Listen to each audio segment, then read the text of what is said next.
Now, they might take in a woman of the world who wasn't married and had just given birth and try to acquaint her with the ways of God and her sin and so forth and so on. But no, it was, you see, the power, faith is very, very powerful. Religion is very powerful. And if you said to these young girls, except for this one, look, you want a perfect life, you want to go to heaven, you want to have all the things we're going to have in heaven, you listen to your elders and eldresses and your sisters and so forth, and you follow this path, because if you don't, consequences are very bad. So they really drilled it. Yes. Well, what kind of, are you talking about the consequences of their acts? What kind of government did they have? What kind of, how did they yes. government The discipline? Shakers had very specific laws. I mean, and they were all drawn up in Mount Lebanon, and they were given to all, like the Millennial Laws was one of the books, setting what time they could eat, what time they got up in the morning. Seriously. No communal ownership of anything. The responsibilities of the elders, who would go to school for how long. Everything you could possibly have in your daily lives was prescribed by the head community of Lebanon. And it was, they might have some modifications as we came a little bit later into the, 1920s, 30s, 40s, but basically this was like a Bible to them. They didn't call it a Bible, but this is what we're supposed to do. This is how we live. This is how we treat others. This is how we sacrifice. This is how we dance. This is what we get up in the morning. This is what we wear. Okay? Everything. Everything. Were they Christian? Well, they weren't Jewish people, and they weren't Muslim, and they But weren't did they believe in... They believed that Mother Ann Lee was the second coming of Christ. Oh, so they Yes. weren't entirely Christian. Yes, but they were definitely were. sons. Okay. But you see, in England, this was heresy. A Yeah. woman? The second coming of Christ? Whoa, my goodness. But the story about Anne Lee, she had a dream. She was an ordinary person. She had some kind of a dream that she's going to be a leader, and she got a few people around her in England, and they had these little meetings, and then they started being persecuted. And even when she came to America, they dragged Anne Lee out of a meeting house in Harvard, dragged her by the hair, and this is a non-believer, and these people are weird and so forth. Did they ever excommunicate? Well, they didn't call it excommunicate, but yes, they did. They did, and they didn't call it shunning. What they did, if you really did, let's say, had relations with the opposite, or let's say you stole something or anything like that, they would say, we're sorry, you cannot be in our community anymore. You simply cannot be in our community. We'll give you some clothes, we'll give you a little bit of money, we'll help you maybe find a job somewhere like that, but it would be a very bad influence on the others. And what kind of you could break the law, but it didn't matter. So what kind of a precedent is that setting for the impressionable young people there? So they were very strict. Oh yeah, they were very strict. In following years, if you came back to visit, they probably would be cordial and pleasant, but you could never be a Shaker because you broke some of the very most important of the laws. So it was very, but again, if you believed, think what would happen if you believed and you continued. Oh my gosh, heaven on earth. They just, and even today, you can't help but admire their diligence, their honesty, their workmanship, their dedication, their care of children and women and all that kind of stuff. When you meet a real Shaker, and I was Rose and Lindsay, I was kind of like in awe. I'm not kidding you. I was just, this was a person who could kind of feel the goodness coming out from her, like radiation. I'm not kidding. I thought, Fran, what's going on here? But really, they were very, very unselfish to the worldly people. They were dedicated to their own faith, but to be one of them, you had to follow the rules. You had to give up a little to get a lot. Eternal blessing in heaven with, the favored, etc. Good question, by the way. Anything else? There's a large Amish community centered right there now. Pardon me? There's a large Amish community, or Mennonite, I don't know which, right where you're talking about. They have their own school. Amish? Yeah. Well, see, New York had great, New York, it's not surprising in Pennsylvania, Amish and the Quakers and the Mennonites and you have farmland, you have good water. This is where these communities, they needed this. They needed wood for the trees, for their building. They needed water for drinking. They needed rain and sun and, for the crops. So it's not surprising. And they needed communications, and they had the canal, and they had the railway. Although the Amish only drive in buggies today, they have roads, good roads. So they had what they needed. And also, I think Pennsylvania and New York have always been more tolerant, perhaps, than other areas of the country. That's just my feeling. But they tend to concentrate, yeah. Jessie Bell Rittenhouse, who was the first female president of the American Poets Society, grew up on a farm along Kishikwa Creek in Tuscarora. Their land joined the Shakers, Yes. and she writes about her experiences with several of the brothers and sisters, and she talks about the winter Shakers. Yes, and summer Shaker. Where did you read that? Well, she has an autobiography called My Book of Life. She was a contemporary of Carl Sandburg. She was very famous. She's famous every place except here. Yeah, well, I want you to give me that name because I think I'd like to read that. Because when I was doing this research, I was yearning for more in this area. And I was just really hoping that there would be things I could find or go to. But yeah, give me that name. Definitely. Yes. There is a sect that has outlasted all of them, and that's the Amana colonies in Iowa. The Amana? The Amana colonies. Yeah. Yeah. 7 villages. Yeah. Well, we have a lot Are of they these. shake? Now, not, We have a lot of these religious experiments, so to speak, because this was fertile. This land was very fertile, Well, this was a both group- for growing crops and for changing minds. But they came for religious freedom from Germany. Yeah. They're celebrating their 300th year of their church this year. Really? 300th anniversary. Amazing. They're the same Amana brand Yes. for the appliances that came out of that Oh, really? community, yeah. Yeah. They had a good special on, I think, the Discovery Channel some time ago, because I'd never heard of it before I saw this special. Yeah. Well, that's My mother interesting. Oh, thanks for bringing me some water. I'm sorry. You keep mentioning Groveland, but we don't hear the term Saunier. I know. And often we talk of Saunier as being where the colony was. I know when the Shakers were there, they even had a post office. And it was called Saunier. And that's what threw me, because I think initially, or we were looking for Saunier, but it didn't seem to exist. So then we thought, well, what else is down there? And as I say, we drove on Groveland. Geez, you go The down, town of Groveland doesn't have any you relationship go to down the... 1090, there's a Saunier exit. Yeah. Yeah, but then finding it is. That was- yeah, finding it. After you get off at the It exit. has changed. But people still. Yeah. And if you do stop your car and get out, they will drive up and, They will. yeah, they want to know, what are you doing? No, so it's, we are still learning. I'm still finding that just the other day I got an email from somebody who found the bill of sale from the Shakers to the railroad for like access for how many acres in 1891. I didn't even get a chance. Yeah, I just scanned one in the other day from the DL&W Railroad. They paid for the right-of-way on the Right-of-way. Shaker land. Yeah, the right of way, Yeah. Yeah. which was, unfortunately the Shakers left the next year, but they got $500 or, Yeah. what is your last name? Here.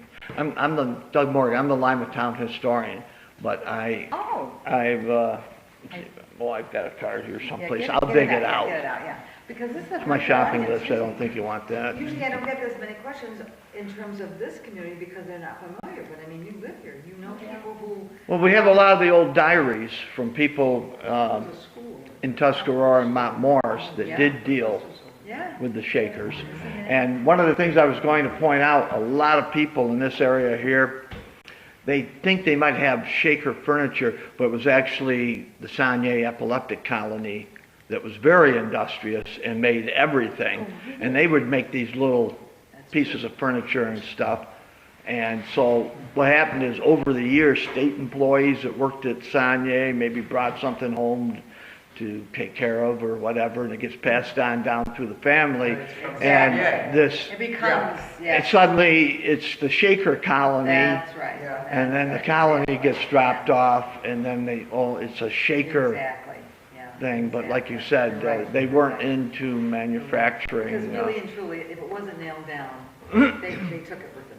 Yeah. They took it. Oh, yeah, especially when the state started closing Saunier, it just got looted. Oh, yeah. And one of the other things is, for people in this area that know the buildings, all the verandas that were built on those big buildings, came only after the state took over. Really?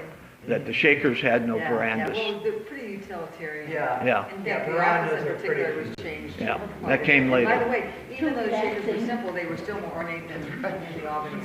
No, but it's there are a lot of new information that we've all come to hear here today, and we'll get more information from others, and you're certainly welcome to talk in particular if you have other questions. But let's thank Fran Krammer.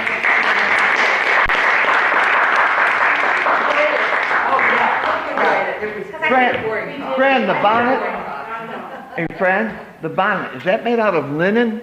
Well, you know, it's woven like, how, you know, this is cloth, but this is, it's woven. Okay. Like not reed or poplar, it's a, Yeah. like a poplar tree, it strips off. Okay. Yeah, so this is very exciting. I'd love to talk to Lorraine about it. I heard of you and I feel honored. Yeah. Yeah, I should. If I don't have it in my pocket, I have it. Yeah, I got it in my pocket. Thank you. That's you. Yeah. Yeah, my name is now it's coming out. Uh-huh. This is Daniel with Town Yeah. Ailing. Yes, it is. And I live in this house. And this is my most valuable person. Over the years I've been doing my research, and it's just, he knows more about what I'm doing. Now, do you live in Geneseo area? The book is a real son that's going to take 50 years. I got to think of people that it's going to stay secure about the rise of all the mystical valley. But you couldn't create anything that what all the original elements, all the references as the first frontier. This was frontier, this was where the first concepts of that Where six major religions came from. everything that was The amount of inventions that came out of Western New York that impacted the whole country.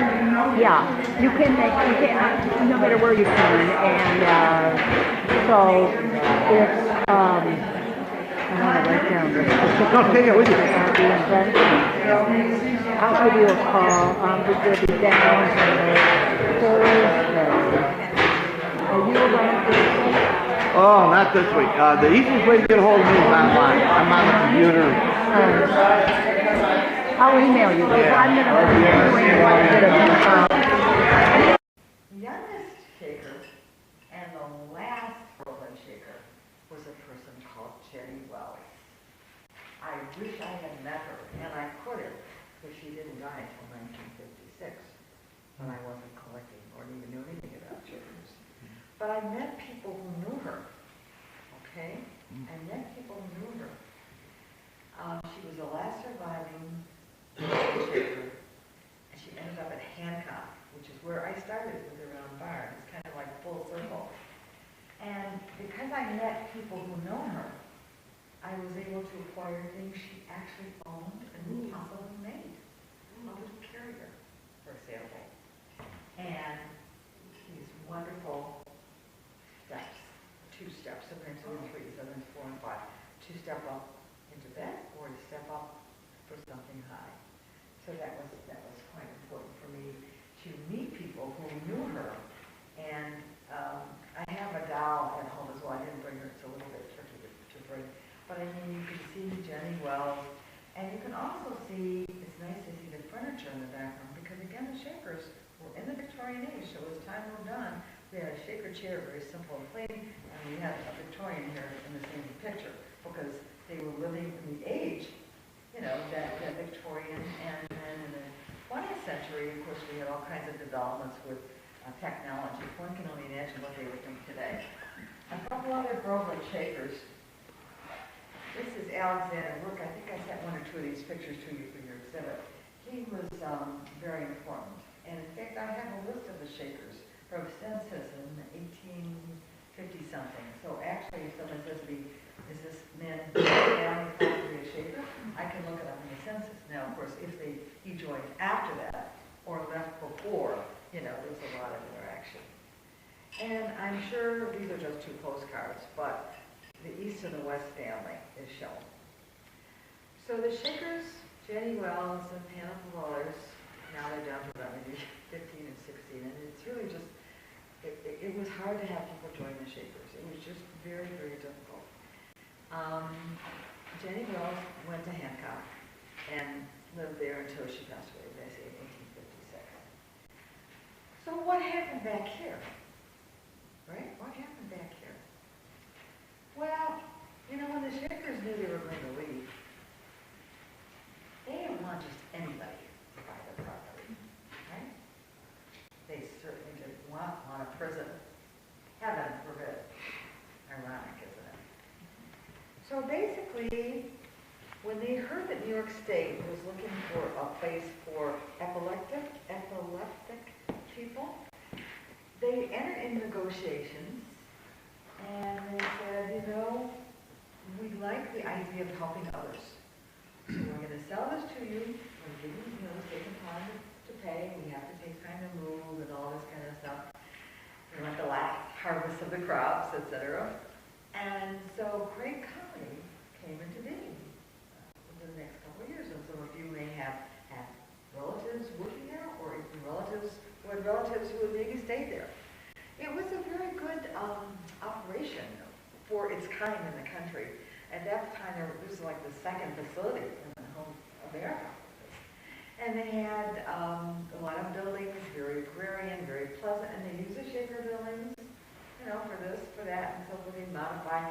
One little diary said, we have to, of course, put a, you know, laboratory, we have to put a sink, we have to, you know, get the plumbing, we have to get the electricity, as they're coming more and more into the 20th century. But they were able to use more buildings, and they built many, many more. And Craig lasted for a long time, and Craig has a very colorful history. Very colorful history. Which some of you, I mean, somebody should write a book about that, because I think that's amazing. The people who came, presidents who came, and said what a great institution, some of the staff and their memories and so forth. Well, as time marches on, of course, that institution, Craig, was going to be closed. And the state owned it, right? So they could do what they wanted, right? So they needed a prison, yes. And when we, in our Shaker Study Group, which was founded, oh my gosh, 19, I think I'd say about the 1980s, we said, you mean we just discovered this, and we've written about it. And by the way, we got wonderful signage put up on the main road and at the back where the West Family is, and of course at the dwelling. You can't do this. The world has just found you. Now you're going to make it a prison and put a, you know, no. And if you have to make it a prison, keep the Shaker buildings out. You've got all those, you know, areas, all those, et cetera, et cetera. We actually, right here in Geneseo, our group, Francis Krammer in particular, when they say Francis Krammer versus the state of New York, it is a little bit scary. We have to give a name of person. We said, look, can you either not use those buildings, or maybe could you maybe only use one or two and try to keep it as it was, because this is important. At that time, Letchworth had all these staircases and some handrails, and they had so much, and the vaulted ceiling on the top floor. They had a lot of the Shaker characteristics still there. Well, we went to court twice, because the first time New York State thought, they're king, aren't they? By the way, it was a Geneseo lawyer. I wish I could remember his name. South, great boy, we owe him a lot. I have the box of those papers.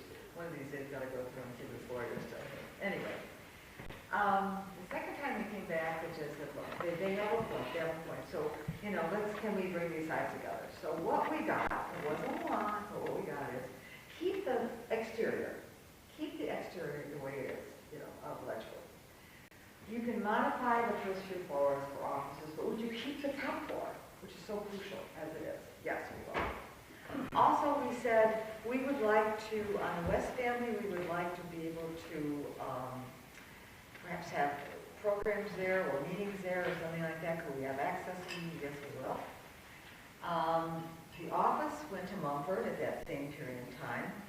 And, well, we did what we could do, but we couldn't deny the fact that they owned it, and so they built this prison with the big, you know, kind of thing around it. In fact, in the years that followed, whenever we go down there, you know, I come up to the fence saying, Paul, where are you, who are you, you know, that kind of thing.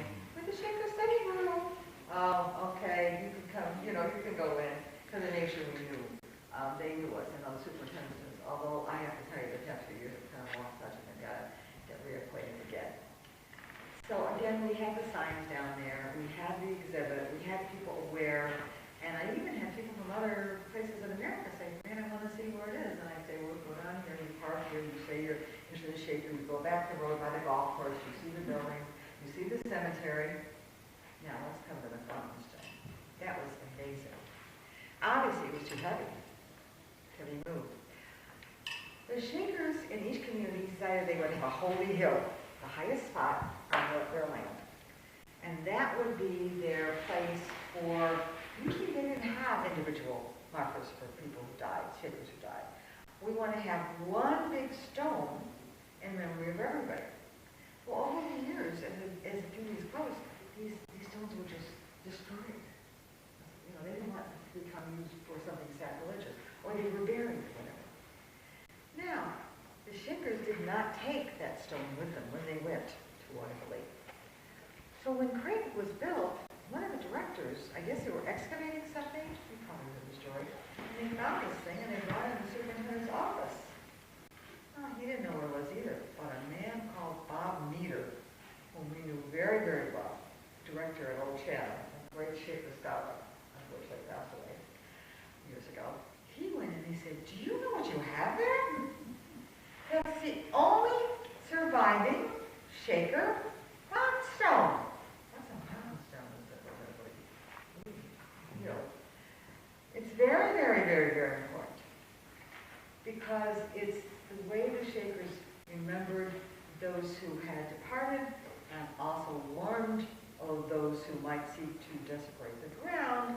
This would not be a good idea.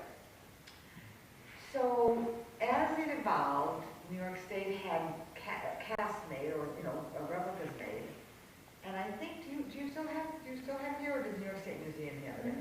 We have The replicas. Because I haven't been down here in a while. So we got a replica for the building, one building with the West family is still there. I hope it's still there. And but it's just a replica. You have the original, which is No. The Buckner Historical, Oh, I thought it was all been State of New York. Did they take it back? Well, you know, not to take sides. The problem is the value. You would really have to. I don't know how you could insure it. I mean, I don't know what you would do. But and I know it must have been really wrenching. You got the copy and they took the original. But the thing is, for the safety and the security of the piece itself, they probably said, well, we can care for it, and that's what it is today. So anyway, that's the Fountain Stone story, but it was very, very important because it's the only surviving one. Okay, let's fast forward today, because everybody asked, well, what's with the Shakers today? I'm sorry to say, almost no Shakers survived. In fact, there was a split near the end. So the Canterbury, New Hampshire Shakers saying, the Covenant said we closed it. There's no more members. And the Maine said, we don't agree with that. If somebody wants to come, we're going to admit them. They passed the test, we'll admit them. So, when the Canterbury Shakers died, and I knew the three last sisters very well, Sabbath Day still survived, and survives today, and is an excellent place to visit. We're going to have a nice exhibit up there this summer in a nearby community. They admitted brothers, and even sisters. The only Shaker who's actually covenanted in the whole world is called Sister Frances. Because she is in her 80s now, and she came in as a child, and she is truly the, what shall I say, the perfect or essential concept of what Shaker is. However, they took in men, Brother Ted Johnson, who's now gone, and another brother, Arnold, who's working, he's, I don't know, in his 50s or something. And we cannot say that one is right and one is wrong. I'll leave that for the future historians to decide. But if you want to meet a real honest-to-goodness Shaker, there's only one left, Saturday Lake, named Sister Frances. And if you want to meet a brother who's been there for 50-some years, and by all general accounts is certainly, following the faith, he's there as well. Other women and other men have come and gone. All the other communities are museums. Canterbury is a museum, or I should say a prison. Enfield is a prison, Enfield, Connecticut. Harvard, Mass is a museum now. Ohio, there's nothing left in Shaker Heights. Kentucky is a wonderful museum and a place to spend the night, wonderful place. So it's been a very, but Mother Ann Lee said someday it would, she couldn't foresee what's happening in the world today, the technology. So she said there will be a rebirth, but today people don't want to give up their independence, give up their belongings, adhere to routine, not have the computer, not have the iPhone, not have, all that kind of stuff. So, and we have welfare, and we have social programs, and we have Social Security, and we have, foster homes, and all that kind of stuff. In the old days, they didn't have, so that's why the Shakers were able to really grow. And they served, and also, not only they served that point, I want to impress upon you, they were the most successful communal society in America. The most. More than the Amish, who's still around, yeah, you might say there's more than the Mennonites, because what they did and what they made, flag room, packing seeds in packets, etc., we still use today. Their simple construction of furniture, their aesthetic, they affected us for the small group of people more than any other communal society in America. And the fact that I'm still giving talks, and there's 4 exhibits coming up next year. One in Albany, which you must go to starting in November. One in Connecticut, made to be advised. Another one up in Maine, and I think it'll open in June. And of course there's Shaker auctions at very high prices for some of these issues. Because what survives today has to be the best, right? I mean, The movement. think of all of the throwing away, the fires, wants an old chair, that kind of thing. So what survives today is very, very special. So, ask me some questions. What is the connection between the Shakers and Quakers? Well, I can tell you that. They were often called the shaking Quakers. See, Shaker sounds a lot like Quaker, and even today, sometimes, say a Quaker, no, totally different. Not, because first of all, they have the celibacy thing, that's a big, that's not a Quaker thing.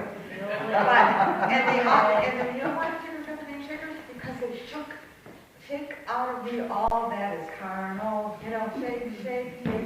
And they had songs and dances. And by the way, did you know what's the Copeland song that everyone knows today? No. Oh. That they play in all of The Shaker hymn. Simple gifts? Yeah. And Shakers have lots of songs and music, and of course that's what everybody knows. But it was association of the Shakers, Quakers sounding alike. It was the fact that, they were shaking, so maybe you could call them the shaking Quakers, but the reality is there was no connection at all, ever. It's just, people not hearing things or thinking there might be some connection or whatever. Yeah, really. And also the Quakers, of course, started in William Penn in Pennsylvania, that whole thing. Now, there were, believe it or not, a very small group of black people in Philadelphia who were affiliated with the Shakers for a very short period of time, but not not significant enough to have said we had a community there. And there was a very small group, as I think I mentioned, in Florida. But you've got to go with the Council 19 because they were communities with buildings, and they lasted from, well, so does Groveland could really consider one community.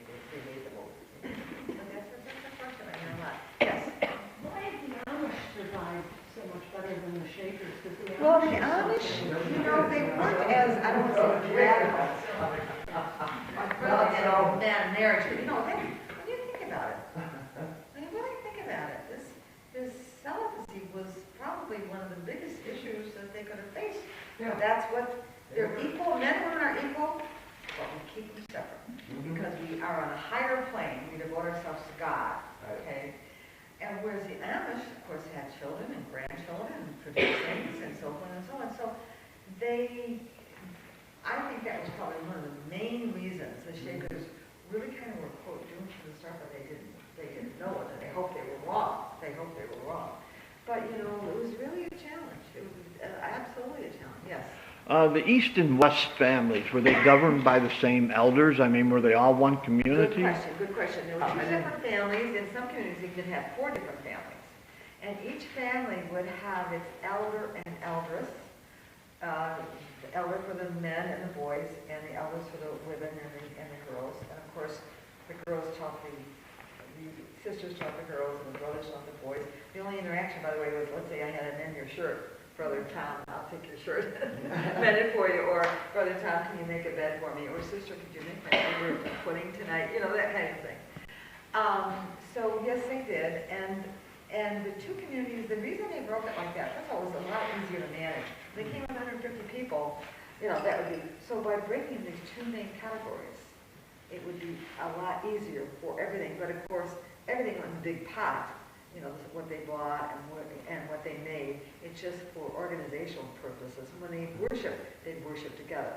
But it was just easier for the management of a large group of people. Yeah. They bore no children? There were lots of children who came in with their mothers, who might have been widowed, or their fathers, widowers, or possibly given by the Shakers. Sometimes kids were given by the Shaker by the mother, and the father says, not so fast. And you go to court, and the court usually said, no, the real parents have, you know, and the Shakers would have to get the child back, you know. So they had a lot of children, and in fact, interesting, one of the things I found in my research, I actually found a diary of a young girl who lived with the Shakers because her parents didn't have much money. And she was so candid because, first of all, the Shakers, it was kind of a big deal in the sense that they were stable and they had, you know, food and they had clothing and so forth and so on. But the Gras diary, starting from 1868, who came this morning? Why, a fellow from the Shakers. He took us by surprise. A boy's mother had died and he had to come and his brother come with him. He came and spent part of the evening. He told a lot about the Shakers.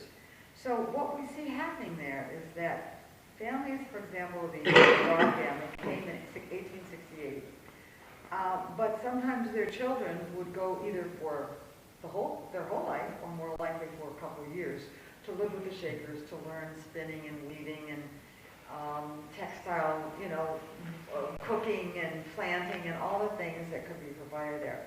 But this is interesting because this is a young girl.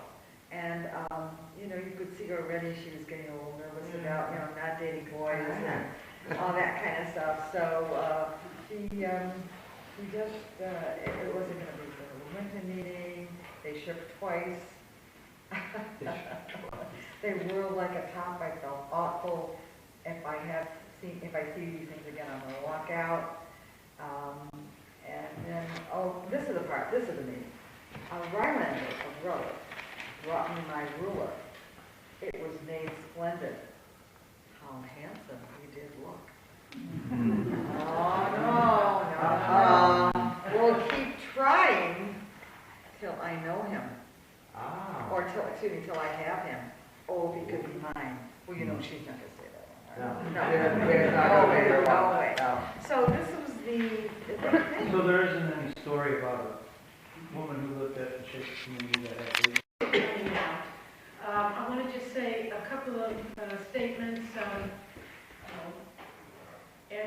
is, let's see, if you are not a member, we have membership forms over there, and we encourage you to consider becoming a member of the society. And I think with that, I'd like to read the biography. Oh no, the other thing was I'm going to pass this around. It's a sign-in sheet. If you didn't see it at the door, you can sign in now and then pass it on. Thank you. Our speaker today is Fran Krammer. She's been involved in Shaker research since the early 1970s. She has visited all of the Shaker sites, met and talked with all the surviving Shakers over the years since, and lectured throughout the U.S. and Japan. Author of the landmark and only book on the Groveland Shakers, Simply Shaker, which she'll be speaking about, and curator of the Rochester Museum and Science Center's Groveland Shaker exhibit in 1991, she continues to write in publications like Maine Antiques Digest and lecture to audiences interested in the entire Shaker legacy. She lives in Pittsburgh, New York with her husband Herb in an 1863 house filled with Victorian antiques and, of course, Shaker. So, Fran is here to meet you. Thank you so much. You know, I'm really excited about meeting with you because you are in the backyard of the Groveland community. And I've talked in Japan, I've talked in Florida, and I had to get a map out. And I said, this is New York State, and this is Geneseo, you know, and because I'm not familiar, but you are here. And not only are you here, you have some artifacts, and you have some interest and some knowledge, and I'm going to hopefully broaden that today. First of all, I'm going to start out, and I think you can all hear me, maybe if you can't, you can raise your hand. Next teacher, you know, we're used to this. There is a microphone. Yes, there is a microphone. Testing, you think I should do it, or you think I should just walk away? We can hear you fine. Yeah. They said you could hear. Well, there's a nice acoustics in here. Very good acoustics. I usually start out by telling people how my husband and I even got into this whole thing about Shaker. I mean, everybody asks me that question. So I'm going to talk about how we got in and the Shakers in general. And then we'll talk a little bit about sodas, because the soda Shakers came here. And that's why and when. And then, of course, about the Groveland community. And, of course, at the very end, if you have any questions, please let me know. Well, you know, when we go through life, the paths go different ways, and we were driving along Route 20 in Pittsfield, Massachusetts in the 1970s, and I saw the sign Shaker building, community, whatever. What's a Shaker? And my son, who's about 10 years old in the backseat, oh, Mom, not another museum, you know, not another historic society. I said, oh, Lindsay, you read your comics, and Dad and I will be in and out in 20 minutes, and 2 hours, and 3 hours. We were just awed by this incredible place where probably many of you have been, Hancock Shaker Village, Shaker, you're in, yeah. And I thought, well, who are these Shakers? It's amazing. Look what they created, their buildings and their furniture. I wonder if there's any of them still alive. Came back to upstate New York, and by the way, we're not originally from New York. So if we were in high school, we probably would have learned a little bit more about New York history. I'm from Ohio, mine lives in New Jersey. So I came back to Rochester and, you know, told people that I'd been to Hancock, and if you know, there's a community, I think it's sodas, they said, and maybe Groveland. I said, Groveland? Where's Groveland? I mean, I'm not from this area. So my husband and I, please come in and relax and sit down, I'm just starting. My husband and I started driving around. We couldn't find anything, a Shaker thing down here. Are you kidding me? We thought, what the heck is this? Sinai? Where's Sinai? Groveland? There was nothing. We came back, we said, oh, friends, no, I think you're wrong. There were Shaker communities in Albany and Waterville and Hancock. You know, there actually were 18 communities at that time. It was about 7 states. And, of course, Massachusetts and Maine. And I just kind of said, no, that can't be. But I kind of kept it in the back of my head just a little bit. As time went on, we started meeting some of the Shakers, and we did enjoy meeting all of these surviving Shakers from the 70s to the present. And we started buying a few Shaker antiques and artifacts and void exhibitions and so forth. And people kept saying, Fran, I'm telling you, something was out of Groveland. Something was out there. Now, at this time, way back then. Sodas was a Shaker site, we ultimately found out, owned by a family and very private. But when the gentleman died, his daughter Nancy Mangan, who unfortunately died about a year ago, I said, I'm going to open this site to the public. And I thought, geez, sodas. So I started looking at sodas and where they went. Kept saying Groveland. I said, honey, we're going to make one more try. I'm telling you, there's something there. So we came on this big, brick building, like 4 stories high. And I said, you know something? That's a pretty big building in the middle of the countryside. I wonder. And of course, it was the Letchworth building, which was then originally Craig Colony. And we found out we were just turning the first page of a very exciting story. And then, sit down. And the story continued. Now this is in the 70s, and I didn't do my book until 1991. So that was a lot of working, wasn't it? We went to all the museums out there, we went to Western Reserve, and I started gathering all this material. Oh my gosh, that is the place. Let's go back and look again. So now we drove around the buildings and, started taking good pictures and doing research, and oh my goodness, what a story we found. What an amazing story we found. And the interesting thing was, although the Shakers were very well known throughout the Northeast, and in some cases, America, and even Japan, and even Europe to a little bit, nobody did anything about Groveland. Nothing at all, like it didn't exist. I thought, well, come on, this is the last community established, one of the earliest to close, 3 others before it, and surely we can bring this out to the light. So I started research here and there, microfilms the days before all the computers and all the things you have today. And I did a little here, a little there, between teaching and antiquing and writing articles for an antique paper and raising my son, and helping my husband sustain his career at East High School for 30 years. And so the days and the weeks and the months passed. As I gathered the material, I realized this is an important story. Meantime, Herb Wisby, down in Elmira, was working on his Soap Shaker book. He was interested in that part, but he didn't really do much about Groveland. Well, of course, together we made the whole story, and I knew Herb for many, many years, and Betty Rice, whom some of you may have known, and different people in this area. We had Shaker seminars once a year in various places, and we'd all get together. What are you doing? What are you doing? Oh, I found this, I found that. So little by little, I said, I really am going to do a book. And I went to the Rochester Museum, and I said, when I do this book, I think we should do an exhibit. And guess what? Back then they had money. And they said, yes. We had, I kid you not, did anybody happen to see it in 1991? I know it's a long time ago. You're too young. Okay, one person. One person, right? Okay. We were so lucky. They had money. Honestly. So we built what I think is the best, or one of the best, Shaker exhibits I've ever seen, since, before, or after. Because we constructed the facade of a meeting house.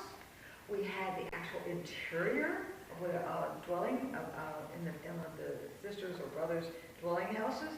We really it was awesome. It was incredible. And the exhibit went on for about 6 or 8 months. As a result, we have the book. By the way, I'm sorry, these books would be great. If anybody have these, you probably know what they've been out. Oh, good, okay. The museum printed, I don't know how many, but of course over the years, and it is a small topic of a big topic. So I don't have any that I can even offer to you. But anyway, this is the book. If you ever see it, grab it. They're hard to find, very hard to find. And so the book became my book, and the exhibit I assisted with, and then we continued, and it was really quite exciting. And even today, I'm reading my book, I haven't, I wrote it in 1991, saying, oh, hey, Fran, that's really not bad. That was kind of interesting. And I'm, like a whole new thing in preparation for this talk, reviewing that. So that's how we got into Shaker as well. Now, what about the Shakers overall? Just a real quick sort of summary. You can see I don't need notes for this because it's so much a part of our lives. Even today, I'm calling a friend whose husband just died recently, and they had a big Shaker collection. And next month we're going to an auction, and it will always be a part of our lives. absolutely. It's one of the best things that ever happened to us, not just for the collecting, but for the people we met, and of course for the Shakers themselves. So what about the Shakers? Well, they came to America, as you probably know, seeking religious freedom, okay? Led by a woman, Mother Ann Lee. Boy, that's pretty impressive when you think today we talk about women in high positions and glass ceilings and so forth, and here's this woman leading this band of people to America around 1774-ish. First, it was a little bit tricky because of being from Britain, and you know what America was doing in 1774. It was a little bit hostile environment. But they happened to come to an area around Albany. I mean, they had the connections and so forth. And so they kind of, agrarian, and they started, building things, and people kind of realized that there would be no threat there. They were not, British, what shall I say, overthrow the U.S. government kind of thing. And so little by little, they converted people. Now, why would any of you join the Shakers? Well, first of all, in those days, if you had a very large family and sometimes just couldn't provide, there really wasn't the social network we have today. So sometimes whole families would join the Shakers because at least they get food and a place to stay, and they work hard. But of course, in joining, they had to give everything. There was no individual possession, and it was all communal. Sometimes you'd have a wife who was deserted by her husband. What should she do then? Well, again, she and her children joined the Shakers. Sometimes, in fact, just the children alone came. Because again, there was no kind of orphanage, you know what I mean? The Shakers were good and kind and would provide food and, of course, religious background, hard work, clean living, and so forth. Of course, not everybody who joined the Shakers stayed. Why? Well, first of all, boys over on this side, girls on that side, and no fooling around. None. Zero. Any issues? Well, that couple was out. They just simply sleep. The other thing was very strict and regimented. Up at a certain time, work in the fields, work in the shops, etc. So it wasn't for everybody, and probably more left than stayed. But nonetheless, by the middle of the 19th century, they had these 19 communities in about 7 states, Maine, all the way over to Ohio, and a very short-lived community in Indiana. Also two in Kentucky. They had a community in Florida for just, such a short period of time. We mentioned it, but it wasn't really, part of the major story. So how and why did they come to Sodus and Groveland? Well, keep in mind you have the communities in Maine, New Hampshire, Massachusetts, right? And of course Albany. And then you have the communities over here in Kentucky and Ohio. That's a pretty big distance, isn't it? So they thought, what about Western New York State? Now, Western New York State was a hotbed, religious revival, as you know, the tappings and the whatever else. So they sent some people out to explore, and they said, well, yeah, there's an area around Sodus, good farmlands, and, we can have a nice quiet life there away from they always try to do their own thing away from the rest of the world. So basically, they established Sodus in about 1826. The problem, however, though, was it was so far from anything else. It was so far from Albany, was so far from, let's say, Shaker Heights near Cleveland. So they built a few buildings, and they had about 130, 40 people, and they got in, converts and so forth, even a few from Canada, which I thought was interesting. And from 1826 to 1836, things were going fairly well. They had fruit, apple trees. At that 10-year period, though, they really weren't building anything to sell to you or me. Or, we're talking about building the buildings, we're talking about plowing the land, harvesting the crops, getting the animals, and so forth. So somebody says, I found something from Sodus, a Shaker. I'm pretty skeptical because they didn't have the time. They just didn't have the time. They were really trying to get established. Well, unfortunately, because the Shakers like to be by themselves and do their own thing, when they heard about a canal is gonna come close to the property. I don't mean the Erie Canal, I mean like a sub-part of that canal. They said, we have to move, we can't have the rural so close to us. It's okay if we sell produce to the world, or in later decades, tiers and boxes of the world, but right now we have to keep ourselves pure and apart. We have to keep our principles intact, the separation of the sexes, the devotion to their own religious, pattern, the hierarchy of the elders who are in charge, and then, have the ability to dictate the various rules. So what should they do? Where should they go? Well, now we get to Groveland. Now we get to Groveland. I'm going to read you just a couple of excerpts from my book because I think I said it really well back then. So I might as well give a few quotes here. The first one I'd like to mention is that the move itself, and it was quite interesting because they wrote in 1837, took 2 years to move. We are moving, moving, moving, and if you ever pray for us, do be so kind as to pray for us now, hard as you can. This is a big deal. They took their animals, they took their furnishings, they even re-interred their dead. The people who died, they dug them up and took them down. And in those days, you can imagine the journey from Sodus on the lake to Groveland down here was a pretty long and, a very difficult endeavor. And they had to do it bit by bit by bit by bit, and they finally did get down there. Now, where were they going? Well, they found a very nice tract. They found a very nice tract that they thought would be good for, they'd have water, which was essential. They'd have good farmland, which was essential. Be far enough for the world, but there was a canal, of course, the Erie Canal part, in case they had goods to ship to market.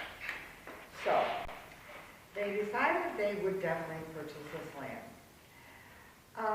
They actually had a connection with a Dr. Fitzhugh, and he owned some property, and so they bought, thousands of acres at a predetermined price and moved down here bit by bit by bit. It probably took them about 2 years to get everything down here, because you can imagine animals, seeds, crops that they cut, clothing, furniture, etc., and you couldn't just, hop on something convenient, because the canal basically went east to west. So in later years, when they developed other canals, running, then the takers would use them in Groveland to transport their goods for sale. But they really, really had a very long and difficult journey, and when they got there, there was really nothing. There were a few basic cottages and then a house, and so they really had their work out. Now, I want you to keep in mind there are about 140 people. That's important, because when I tell you about closing, how few there were, you'll be amazed. You'll be amazed. So they go around to Groveland, and they start little by little to establish themselves, and they actually were basically an agrarian community down there. Again, when people say, I have a Groveland piece of furniture or something like that, there were some things done up there. Yes, there were, but I'll tell you about it. Basically, it was the crops. It was the orchards and the broom corn. And you've been down to that area. It's a lovely, lovely area. They always seem to locate in very scenic places wherever in America they were. They actually had a major thing with broom corn. And the interesting thing is, when I went to an auction not too long ago, this product was made at Canterbury, New Hampshire, long ago. But the broom corn was raised in the Shaker Farm in Mount Morris. Here we go. Who would keep a broom? I mean, after all, they fell apart, right? They were, you just threw them away or whatever. So it was a very simple broom, and the corn came, and then at Canterbury, they actually made this. So that was a very exciting find for me in an auction, and it's very well documented. I tried to match what I acquired to the background that I know from the book, and this is very well documented. Okay. They also made applesauce and sold that. They also did a lot with just general produce. What about furniture? Well, yes, they did do some furniture, but keep in mind, why would you do a lot of furniture? We're up the road a bit in Albany, New York. You had the big chair-making company, chairs, settees, footstools, and so forth. So why would you duplicate in your community what another community already had, equipment, and a technique, and a manpower, and so forth? But they did do atypical furniture. There was a man called Emery Brooks, and he made out of black walnut, which is popular, very available down there. Very massive pieces, because now we're talking, they arrived in 1838, they stayed to 1892. We're talking the Victorian, getting in the Victorian period. And also we're talking farther west. See, Eastern Shaker is different from Western Shaker. Western is much more Victorian for many reasons, and it's not as highly collectible today by people who want the classic look, the Mount Lebanon look. But in any case, New York State Museum has a couple pieces. I have a piece, and they're all documented, and Emery Brooks made this quantity of bedsteads for the sisters and some of that big furniture. There was also, we found out, a man, believe it or not, from Russia, who came up to either join the Shakers or live within a short period of time. He was a cabinet maker. The reason I know this is I acquired a candle stand that he made with a note underneath saying, made by Vladimir or whatever in 1860-something or other, at the Groveland Community, signing, whatever they, various names, signing meaning signing place. So they did do a few candle stands. They did tons and tons and tons of bonnets. But this is the only one surviving with a label that actually says number 11, manufactured by the Shakers in, Groveland, New York, etc. So we never found another. And this is not like the Eastern ones, who tend to be a very blonde weave, all blonde weave. But the other characteristics are typical. A long or short fabric at the back there, a little cross weave there, and simple but very effective for obviously going to their, religious activities or going to town. By the way, they came to town a lot. They talked about, this is the beautiful thing about living here. When you read the records, you can see that they interacted a lot with the town people and made various trips for buying furniture that they couldn't get from the Shakers elsewhere. And they also wanted to establish a rapport because they were selling products, but they didn't have everything. See, the misconception is the Shaker made everything. Well, that's impossible. They didn't make glass, for example. It'd be hard for them to make some of the iron things and metal things that they would need. So they would interact with the townspeople in Mount Morris and in Geneseo and get workers at that. And they would, it was a very nice interaction, but the problem was the community started to shrink a little bit. I think like 838 people, and well, and then either they died or maybe left the community or whatever, So we have the problem of a shrinking community in Groveland, yet we still have all these buildings. The Pride building was the 4-story dwelling, which today is part of the prison. That was the pride of the Geneseo, the biggest building anybody had seen, and the Shakers did all that. They did all that. In fact, they even may have had a brick kiln to do some of the bricks there. They were an amazing, resourceful people, and of course they would be visited by Shakers from, let's say, Albany, the lead community of Mount Lebanon, and be checked out like, are you taking care of this? Are you doing that? How are your finances? Yes. What took place in the barn? Pardon me? What did they do in the barn? Oh, the Shaker barns? Yeah. Down there? Yeah. Okay. All the communities had barns. Unfortunately, most of them burned. And at Groveland, most of the buildings burned after the Shaker left, a few during the time the Shakers were there. When I discovered them in like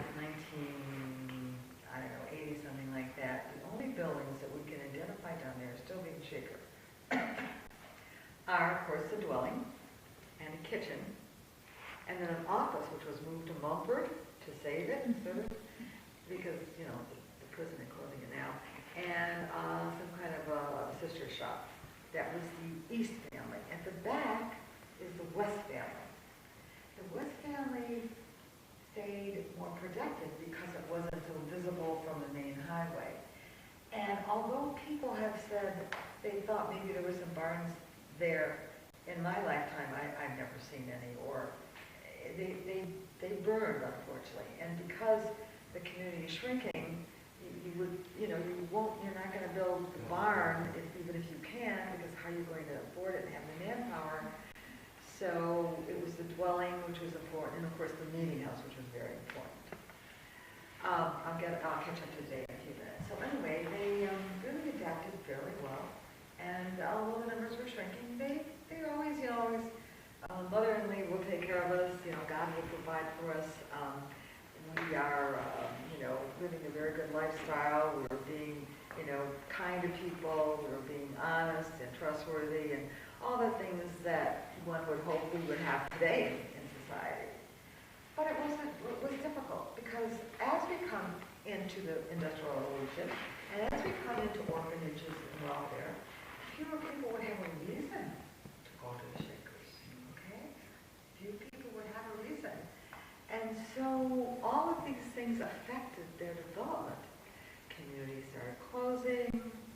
The centralization turned more toward the Albany area, also toward Maine and New Hampshire with 2 communities. But there's no doubt that it was the strength was in the middle of the 19th century, and then it was just kind of like a downward trial because of what was happening in the world. That's what was happening in the world. Let me read you from my book a couple things just to show you what I'm talking about. They did a lot, as I say, with brooms. They did some with cabinetry. They went to the Dansville water cure. I love that. Did any of you know about the Dansville water cure? I can see. Yeah. We don't know about it, no we. They went there, and I guess it was shocking for the older people in the community, in the Shaker community. So they said Groveland is becoming heretical and may fall away and leave the society. This was very shocking. The Shakers supposed to be very appropriate behavior, and so on. We don't really know the story. We just know that was an anecdote. Groveland's position continued to erode. They had assets from lumber, brooms, broom corn, wheat, and hay, but they owed more, $15,000, that they had assets of $3,500. So already in '87, and this is,